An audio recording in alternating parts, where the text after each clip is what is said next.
Rahul ji, present में आपकी as जो है वो 26 वर्ष हो रही है। स्क्रीन पर आपकी कुंडली मैंने बनाई है।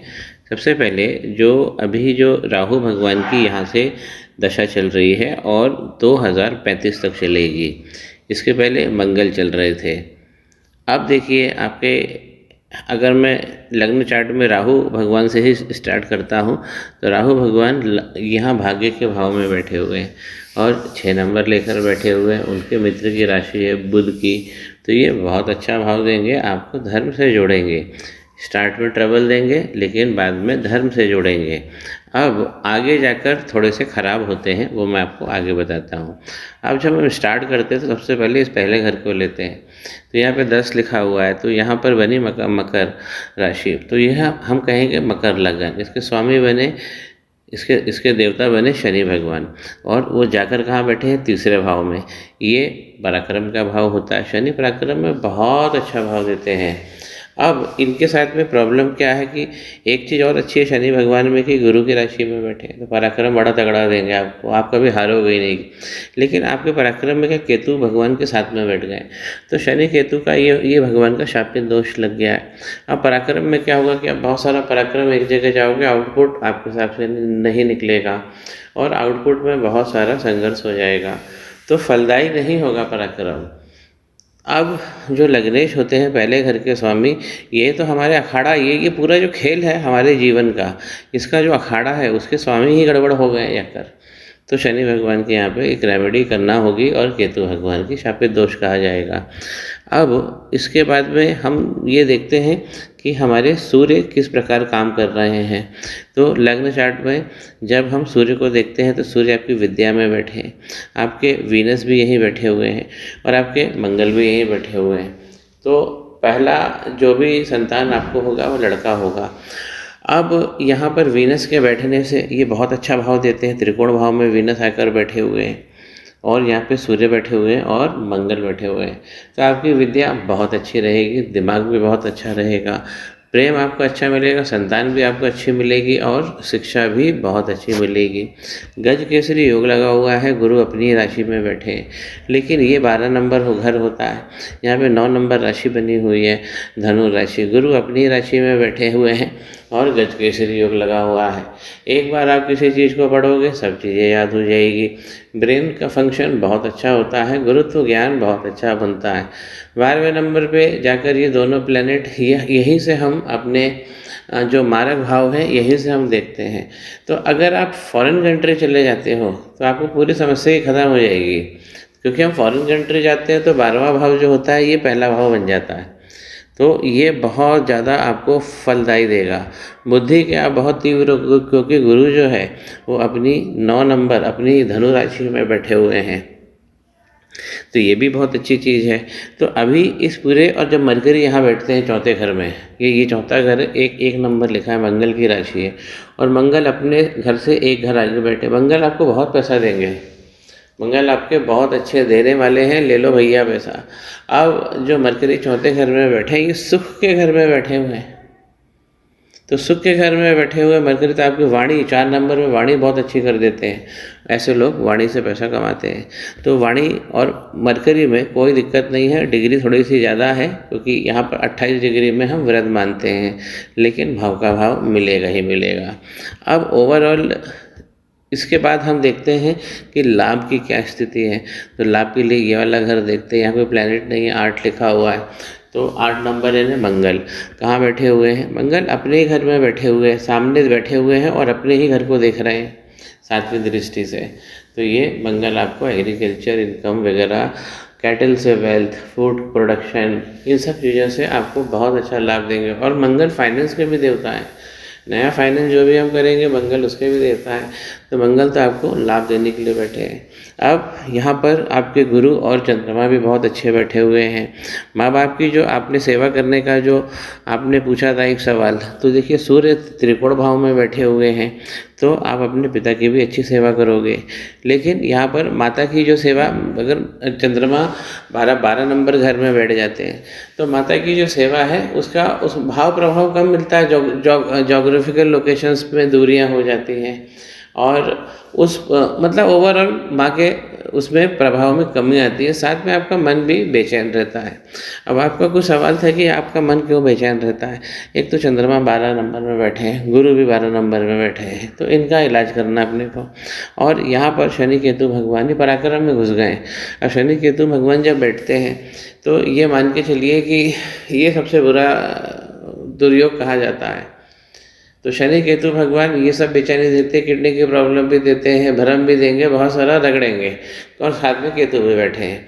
अब क्या हुआ है, यहाँ पे मंगल भी नीच के कहे जाते हैं। अब ये हमारा सुख का भाव है, इसके दोनों तरफ जो है पाप कर्दरी बन गया है। यहाँ भी पाप प्लैनेट बैठे हैं, यहाँ मंगल भगवान भी बैठे हैं, तो ये वाला जो घर है ये पाप कर्दरी में आ गया है। इसलिए सुख का जो घर है वो पाप कर्दरी में आ गया है। तो अपने को करना क्या है, ये करना चाहिए कि हमें इसकी रेमेडी करना चाहिए शनि केतु भगवान की इसमें, और जो है इसके हमें घरेलू मंत्र करने चाहिए गुरु चंद्रमा के। अब समझिए कि जो आपका नवांश चार्ट है, नवांश चार्ट क्या होता है, हमारा प्रोग्रेसिव चार्ट होता है, किस प्रकार हमारा जब जीवन आगे बढ़ेगा, किस प्रकार चलेगा। तो नवांश चार्ट क्या बता रहा है, देखिए सूर्य और राहु एक साथ बैठे हुए हैं, तो ये ग्रहण योग बना रहे हैं, तो यहाँ भी पराक्रम फंस गया है। तो पराक्रम का भाव इधर भी गायब हो जाता है, और नवांश चार्ट जैसे जैसे हमारी लाइफ आगे बढ़ती है और आप तो मैच्योर्ड हो रहे हैं, तो नवांश चार्ट भी हमको ये बताता है कि कौन सा ग्रह कौन सी जगह पे बैठ के पावर दे रहा है। तो यहाँ पे सूर्य और राहु भी, तो जैसे जैसे आप बड़े होंगे तो आपने पिता का सेवा का जो भाव है वो देखिए उस वाले प्रभाव में कमी आएगी, सीधे सीधे से अगर हम देखते हैं। और देखिए मंगल केतु भगवान सामने बैठ गए हैं। आपके हाथ में मैंने अंगारक दोष बताया है। अब अंगारक दोष ऐसा था कि वो पहले नहीं था, ये अभी भी बन गया आपके हाथ में। मतलब कहने का मतलब है जन्मजात नहीं था। अब मंगल और केतु भगवान यहाँ पर आपको दिक्कत दे रहे हैं, और अब यहाँ पर ये भाग्य के भाव में आ गए कि मंगल केतु, तो यहाँ पर आपको अंगारक का निवारण कराना है।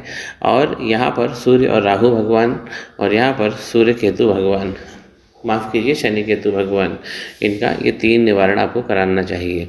अब अगर हम यहाँ से देखें, अगर हम विषोत्तरी दशा, प्रत्यंतर दशा और अंतरदशा में अगर हम देखें तो राहु और जुपिटर इनका चांडाल दशा चल रही है आपकी। जैसा मैंने बताया था राहु यहाँ पर 2035 तक चलेंगे, तो राहु में गुरु चल रहे हैं, तो ये चांडाल योग बनाती है, गुरु चांडाल योग। तो गुरु चांडाल योग कब तक रहेगा, इस डेट तक रहेगा, इसको नोट कर लीजिए, जनवरी 23 तक। तो इससे हमें अभी समझना है। और यहाँ पर इसके बाद क्या होगा कि राहु और शनि भगवान का शापित दोष लग जाएगा। तब जो ऊपर जो लगा हुआ है शनि केतु भगवान का शापित दोष, वो बहुत ज़्यादा भयंकर प्रभाव देगा। तब भी हमें यहाँ पर भी बच के रहना है, ये भी नोट करें 25। तो जनवरी 25 तक भी हमको बच के रहना है, क्योंकि ये वाली दशा खतरनाक है अभी, और ये वाली उससे ज़्यादा खतरनाक होने वाली है। तो अब समझते हैं कि हमारे धन का क्या स्थिति बनती है। तो धन के लिए हम 2 तरीके से समझते हैं, अभी धन और पत्नी बाकी है। तो धन के लिए हम इस घर को देखते हैं, यहाँ से तो हमने लाभ को देखा, ये स्थितियाँ हैं, ये एक्चुअल धन है। तो धन के प्लैनेट कौन बने, कुंभ राशि, शनि भगवान एक घर आगे बैठे हैं जाकर, एक घर आगे मतलब उसको हम धन का घर कहते हैं। एक घर प्लैनेट बैठा है तो धन देगा, तो शनि भगवान आपको देने के उसमें है। और मैंने तो आपके हाथ पर भी लाइन बताई है कि वो थोड़ा सा गड़बड़ हो रहा है बकरी, लेकिन यहाँ पर लाभ की स्थिति शनि भगवान आपको देने की स्थिति में बैठे हुए हैं, तो ले लो। लेकिन यहाँ पर क्या किस में बैठे हैं, शापित दोष में बैठे हैं, और यहाँ पर अंगारक लगा हुआ भाग्य में, तो ये भाग्य को भी नष्ट कर देता है, इसलिए अभी धन नहीं आता है। अब हम आपकी पत्नी की बात करते हैं। 35 साल 36 साल तक आपको रुकना है, उसके बाद आपको बहुत अच्छा भाव मिलेगा। आपके हाथ पे भी मैंने बता ही दिया है। पत्नी के लिए सबसे पहले हम 7वां भाव देखते हैं, 4 लिखा हुआ है। अब कर्क राशि बनी, इसके स्वामी बने चंद्रमा, जाकर कहाँ बैठे हैं, 12वें घर में, लेकिन जुपिटर के साथ बैठे हुए हैं। तो इसलिए आप संभालोगे तो समझ जाएगा। तो जब भी सप्तम घर का स्वामी जाकर 12वें घर में बैठ जाता है तो ये तलाक का योग बना देता है। और चंद्रमा पत्नी होते हैं, और चंद्रमा भी खुद जाकर 12th हाउस में बैठे हुए हैं। फिर से समझिए, अगर हम घर के हिसाब से बात करते हैं तो घर के हिसाब से हम इसे देखते हैं। और यहाँ पे 4 लिखा हुआ है, इसके स्वामी मैंने चंद्रमा जाकर 12th में बैठे हुए हैं। ये पत्नी वियोग के कारण बनता है, पत्नी नहीं मिलती, उसमें प्रभाव में कमी आती है। अब दूसरा तरीका, फिर हम ग्रह के हिसाब से भी देखते हैं। तो पत्नी हम किसे मानेंगे? सबसे पहले तो ऑपोजिट सेक्स लिए चंद्रमा देखेंगे, तो वो फंस गए हैं। इसके बाद में हम वीनस देखेंगे, तो वीनस आपके बड़े शानदार बने हुए हैं। तो यहाँ पर पत्नी का योग कैसा बन रहा है? शानदार जगह बैठे हुए हैं। तो पत्नी आपकी किस्मत में बहुत खूबसूरत मिलने वाली है, लेकिन चंद्रमा को आपको ठीक करना पड़ेगा, तभी वो उसका आगमन आपके हृदय स्थल तक हो पाएगा। जो बेचैनी की बात है वो मैंने कवर किया, माता पिता का कवर किया, प्रोफेशनल लाइफ हाथ में जो दिख रहा है 36, और अभी चांडाल योग लगा है, और उसके बाद शापित 2025 बाद आपकी प्रोग्रेस बहुत अच्छी इंडिकेट हो रही है। तो तब तक अपने को संयम भी बना के रखना है और आपको अंगारक की रेमेडी करना है। जो 2025 के बाद अच्छे योग मिलेंगे उसे अभी ही प्राप्त करने की कोशिश करना, यही तो ज्योतिष का ध्येय है। इसके अलावा भी आपके और भी कोई प्रश्न आता है? हाँ, एक चीज़ और है कि नवांश चार्ट में शनि भगवान छठे घर में बैठ रहे हैं, तो छठे घर में बैठते हैं तो अपने पैरों को बचा के रखना है, क्योंकि पैरों में ये चोट लगा देंगे। तो इसका एक ही उपाय है, जब हम इसमें उपाय करेंगे शनि केतु भगवान का, तो ये ऑटोमेटिक हो जाएगा। लेकिन हमें पैरों को स्ट्रेंथ में रखना, साइकिलिंग वगैरह करते रहे। अलावा इसका कोई और सवाल हो तो आप व्हाट्सएप कर देना, फ़ोन पे तो बात मैं करूँगा ही।